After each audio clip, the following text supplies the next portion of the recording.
7 сентябр асосгузори сулҳу ваҳдати миллӣ пешвои миллат президенти ҷумҳурии тоҷикистон муҳтарам эмомалӣ раҳмон бо раиси маҷлиси миллии маҷлиси олии ҷумҳурии тоҷикистон раиси шаҳри душанбе муҳтарам рустами эмомалӣ дар идомаи сафари корӣ дар шаҳри турсунзода майдони парчами давлатиро мавриди истифода қарор доданд.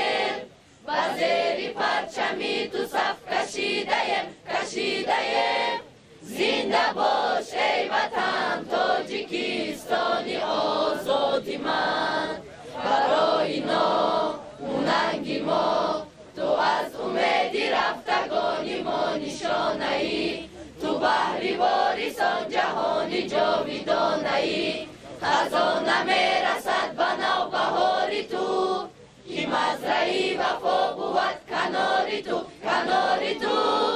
Zinda bosh ey vatan Tojikistoni ozodi man tu modari yagonai baqoi tu buvat baqoi khonadoni mo maromi tu buvat maromi jismu joni mo zitu saodati abad nasibi mos tu hasti u hama jahon habibi mos Zinda bosh ey vatan Tojikistoni ozodi man парчами давлатӣ дар масоҳати умумӣ 6000 метри мураббаъ бунёд гардида баландии пояи он бо дар назардошти таҳкурсиаш 50 метрро ташкил медиҳад. парчами давлатӣ дар маркази шаҳр қомат афрохта андозаи матои он 7 ба 14 метрро ташкил медиҳад. майдони парчами давлатӣ дар шаҳри турсунзода яке аз иншоотҳои ҷашнӣ бахшида ба 30 солгарди истиқлолияти давлатии ҷумҳурии тоҷикистон ба ҳисоб меравад. дар рафти бунёди он коргарони маҳаллӣ бо риояи меъёрҳои қабулшудаи сохтмонии иншоотро бунёд ва майдони назди парчамро ба макони зебои сайру сайёҳати мардум табдил доданд.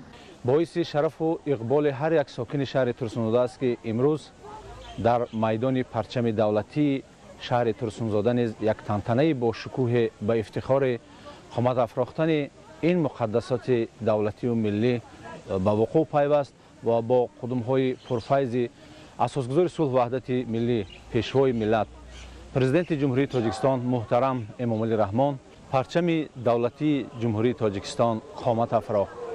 акнун ин майдон майдони ифтихор, майдони сарбаландӣ, майдони шукӯҳ шаҳомати ҳар як сокини шаҳри турсунзода аст. атрофи парчами давлатӣ бо сангҳои гуногун оро дода шуда тамоми роҳраҳҳо сафолакпӯш гардидааст. масоҳати гулгашти майдони парчами давлатӣ беш аз 3790 метри мураббаъро ташкил медиҳад. қобил ба зикр аст ки дар ҷараёни корҳои ободониву созандагӣ дар шаҳри турсунзода ҳамчунин роҳҳои атрофи майдони парчам дар масоҳати 1200 метри мураббаъ асфалтпӯш гардидааст ки барои рафтуои бемамонияти нақлиёт мусоидат мекунад. пешвои муаззами миллат муҳтарам эмомалӣ раҳмон ба сифати корҳои анҷомёфта баҳои баланд доданд. дар шаҳри турсунзода бо мақсади сазовор истиқбол намудани ҷашни 30 солгарди истиқлолияти давлатӣ бунёди беш аз 367 иншоот дар назар дошта шудааст ки то имрӯз аллакай 182 тои он пурра ба истифода дода шуда дар боқимонда иншоот корҳо идома дорад.